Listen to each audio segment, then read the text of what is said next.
mechanic then? I was there from the beginning. I watched the shipwrights lay the keel blocks.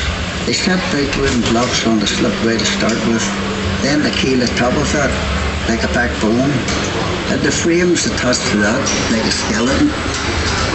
Workshops everywhere. It took weeks to find your way around. There'd be workshops for every trade you ever heard of. Painters, sailmakers, coppersmiths, boiler makers, cabinet makers. I even learned a bit about French policy of it.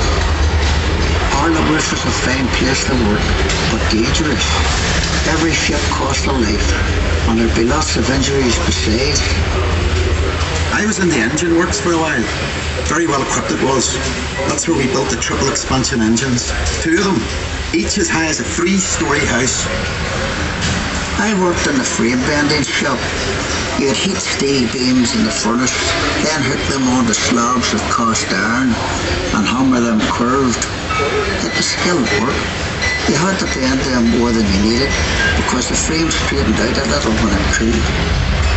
The shell plates that made up the hull weighed up to 4.5 tons. They were taller than my dad. The plates were overlapped on the edges. Some were raised, one after another. We called it clincher. One of the foremen taught me years ago. That's how you built steel ships. I worked as a heater boy. You had to heat the rivets on a wee plate. You pump the bellows till the rivet was white hot. Then you get a hold of it with your tongs and throw it up to the catcher. And he put it in the hole in the plate and the holder up. There were 2 of us on the other side of the plate to hold her up. We had to hammer the rivet so it filled the hole before it turned dull red. I don't sound like this one talking. The double bottom. That's a wee space we called the tanks, made up of steel plates.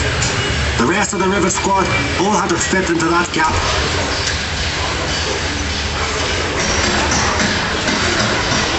One of the foremen would check each rivet with a special hammer. If it made a ringing sound, we'd have to go back and chase it out afterward. I get scared walking down in that double bottom. You only had candles for light. And the constant hammering against the shell plates. You could hear it all over Belfast. Some of those boys ended up stone deaf, so they did. We were paid 31 bob a week. The heater boy and catcher got 16 bob, but we all worked the same 54 hours. The upper deck was steel too, and part of the strength of the ship. There's no straight lines on a ship, and when you look down the weather deck, you can see the shear of the hull, to stop her flexion at sea. The stern frame had to be strong enough to take the rudder turning in heavy seas.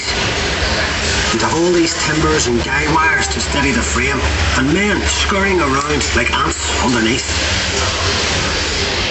When we came to launch day, I was torn between pride and fear. Whoa. Standing ways were coated in tallow, Feel that wind? and soft soap. So the ship would slide when they shifted her weight off the blocks. That was the most dangerous part.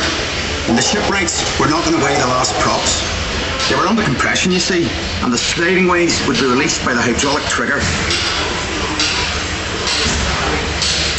100,000 people watched the launch. Some paid a bob to sit in the reserved seating. There were extra trams laid on. Then we all went off to the pub to wish her well. Doc, you were proud to be an island man that day. And Titanic was the pride of Belfast.